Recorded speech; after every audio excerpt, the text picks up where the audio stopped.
Hello,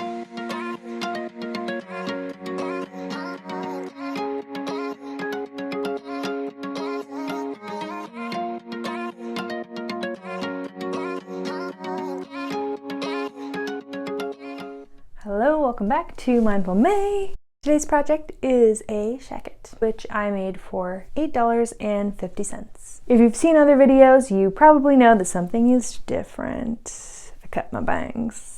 I hung out with my sister the other day and we went thrifting and got coffee, and then I was feeling impulsive, so I cut my bangs. I feel like they turned out though, and every day that goes by, they're growing on me more and more. I got a ton of stuff when I went thrifting and I'm so excited. If you are into thrift hauls, I will share one at the very end. Also thrown in some thrifting shenanigans with my sister. But let's get on to the shacket making. I am making this shacket from a free pattern by Mood. I printed it out at my library for just $4 and taped it all together. Here's how it looks. And then I'm using this fabric that I thrifted for $3.99. Feels kind of like wool, but it's hard to say when you thrift it and there's no tag on it, so I don't know.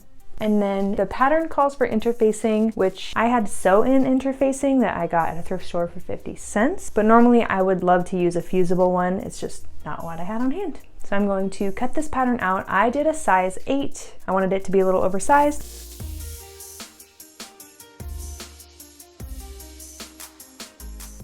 And step 1 is to fold a hem of 3/4 of an inch and then 1.5 inches. So I am just kind of sandwiching in my sew-in interfacing, and then I will top stitch it down.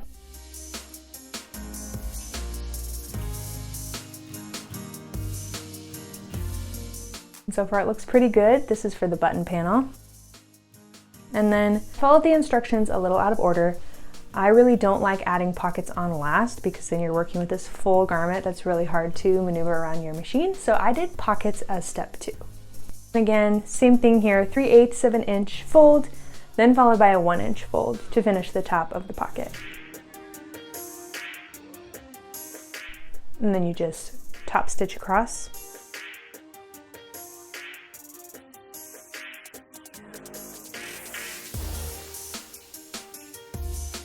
And then I marked with an X on both sides where I wanted my pocket to be. I pinned a small hem on each side, probably 3/8 of an inch again, all the way around. And then I'm going to sew it on.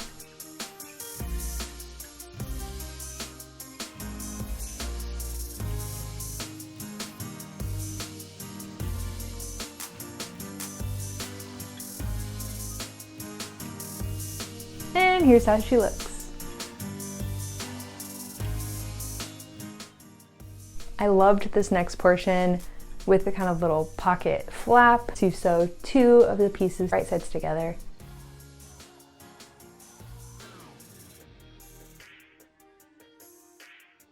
And then sew all the way around the bottom, leaving the top portion open.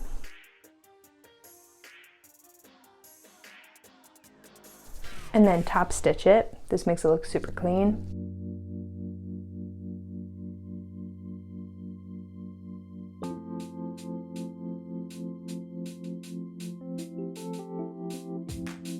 And then measuring 1/2 inch above the pocket that we attached, we will sew on the pocket flap facing down. Then you just sew a straight line to attach it.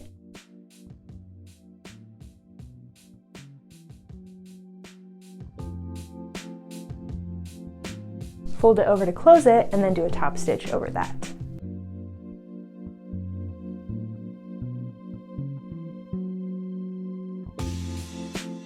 Next up is to attach the front and back panels. So with wrong sides together, you'll attach them at the shoulder seams and the side seams. And the pattern suggests using a French seam. And if you don't know how to do a French seam, you sew with wrong sides together, 3/4 of an inch seam.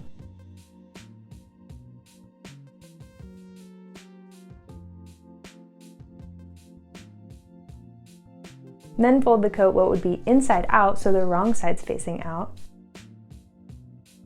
And then you'll sew a stitch over top of that.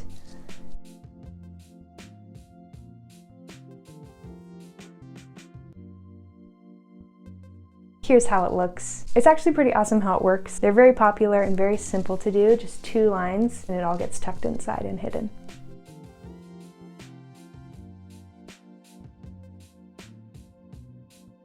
And then attaching the sleeve, you match the notches and then sew it right sides together. This was something I had never done before. I thought it was kind of interesting.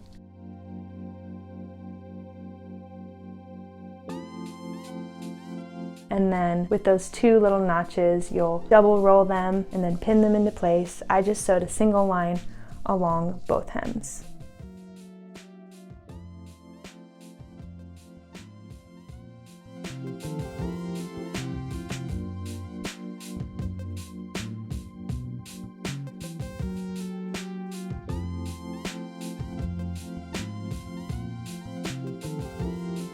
And it looks pretty clean.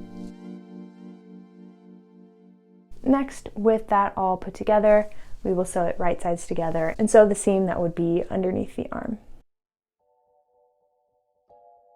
And since these stitches will not be hidden in a French seam, I decided to use my serger just so the fabric would be a little cozier on the inside of the sleeve.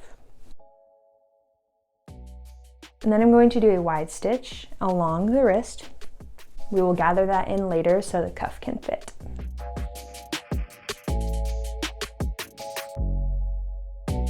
And then preparing the cuff, again with my interfacing, that is a sew-in interfacing, I just kind of had to sandwich it in and sew along the edges to hold it into place, versus one that is fusible or an iron-on. Then I'm going to sew all the way around 3 sides, again leaving the top end open. That's the part we're going to attach to the wrist.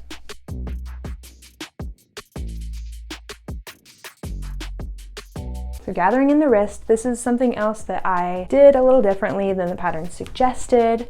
I brought it in a little more to leave some excess of the cuff to hang over to then overlap and button. So that's a little different than what the pattern called for, but I thought it would look cool. So I have 3 layers of my cuff piece. I am sewing 2 of them right sides to the right side of the sleeve. So making sure not to sew this other layer of the cuff on, just this layer, and then when we turn everything inside out, this will get attached to the sleeve as well.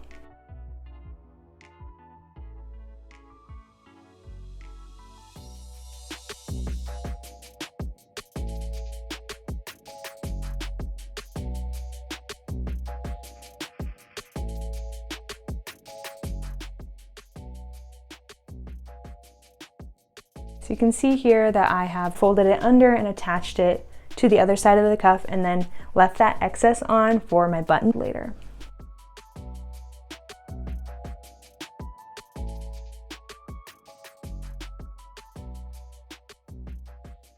So there is a little bit of overhang both of my cuffs. I just folded those hems inside and sewed a straight stitch over the top of them. And here's how it looks folded over on itself. I will add a button to it later.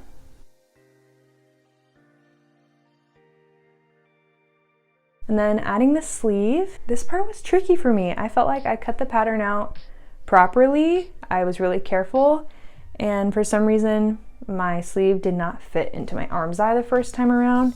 I really didn't want to redo it, so I just created some kind of folds, and that led to kind of ruffled look on the shoulder that I really wouldn't recommend. Probably my least favorite part about how it turned out, but you live and you learn. I used my serger again because this is going to be on the inside and I wanted it to be comfy and not have any frayed seams on the inside.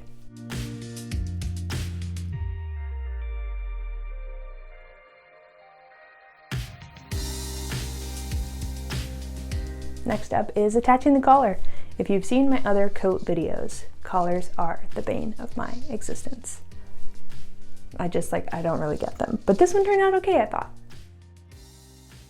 And I'm also prepping the lining by sewing it right sides together. That will be the lining for the very bottom of the coat. So I've pinned, just like the cuff, my 2 layers right sides to the wrong side of the coat. So I pinned it to the inside of the coat, and I'm going to sew a straight line and attach it.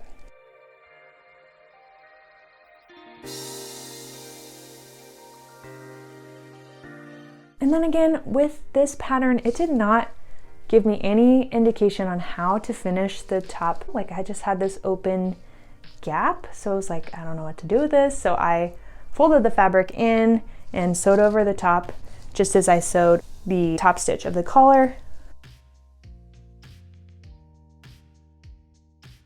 I'm going to stitch over the collar to hide all the seams inside, and this will also close that little top of the button panel that was exposed otherwise.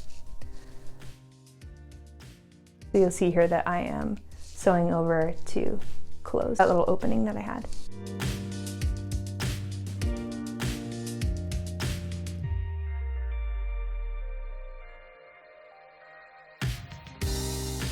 Now sewing on the lining, this should be super easy, and again had a problem. It came up too short on both sides.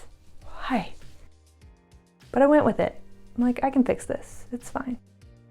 So I sewed it onto the good side of the coat and then double rolled it to the inside of the coat. So you're pulling all the fabric to the inside to kind of hide any lining. I just feel like it didn't finish the coat very nice on the bottom. See, I've got this kind of weird thing. I'm like, even if this covered it, it would still be a raw edge on the side. I don't get it.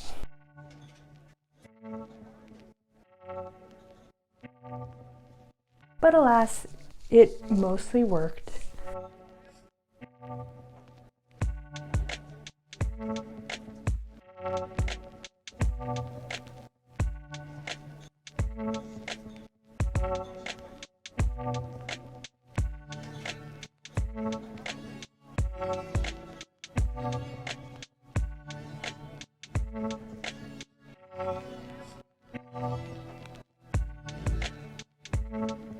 I tried it on to see where I wanted the button placements, sewed a couple of buttonholes. I went with 5, measured 5 inches apart down the front, and then of course added the 2 on the pocket flaps, and then I added 1 on each wrist. And I just hand stitched these on.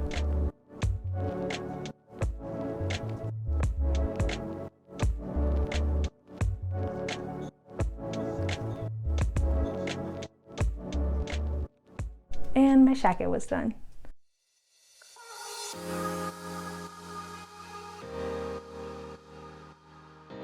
It's good.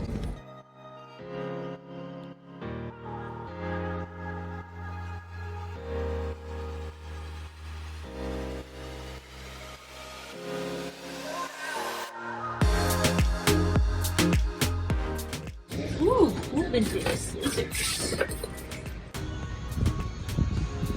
Do you need it?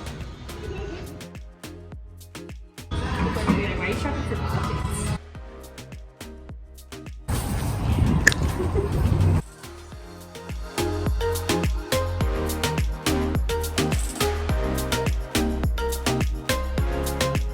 Something that I did later, after wearing it all day, came home and top stitched the collar. Just brought everything together, cleaned it up a little bit, helped everything lay a little flatter. So highly recommend you top stitch around the collar once you're done. I would rate the ease of this pattern as like 3.5. My outcome wasn't great, but I wore it.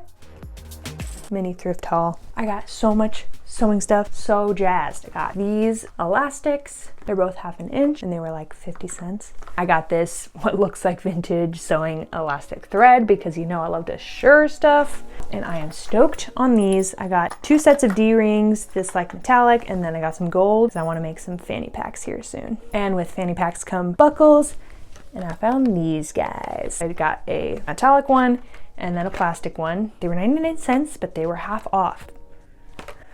Last but not least, gold overall buckles. I scored. Jackpot. And then for thrifted fabric, also hit the jackpot. I don't know what this is. I haven't opened it. I think it's like a giant top sheet, kind of a thick cotton heather green. I'm imagining like a matching tank top set for summer with some like loose billowy shorts. Great. Blue gingham, always. This is a ton of fabric too. $6, a little on the pricier side, but I know I'm gonna make something awesome with it. More green fabric. This one is more like sweater material. It's very stretchy. I might make a sweatshirt out of this. I don't know. This was kind of a stretch for me. It is kind of like a canvasy and it looks printed with very colorful flowers and things. I think I can make like a cool dress out of it. Again, it's kind of different from my norm, but I like making dresses for other people too, so someone will like it. And lastly, pink gingham. Again, I think this is like maybe a tablecloth, which would be super cute to use as a tablecloth, but I'll probably make it into a dress. Let's be real. And that is my sewing thrift haul. The rest is clothes. Don't know if people are interested in that, so I will spare you. Thanks so much for watching my video. If you like the video, give it a thumbs up, comment if you want, subscribe if you haven't, and I will see you next time. Cheers!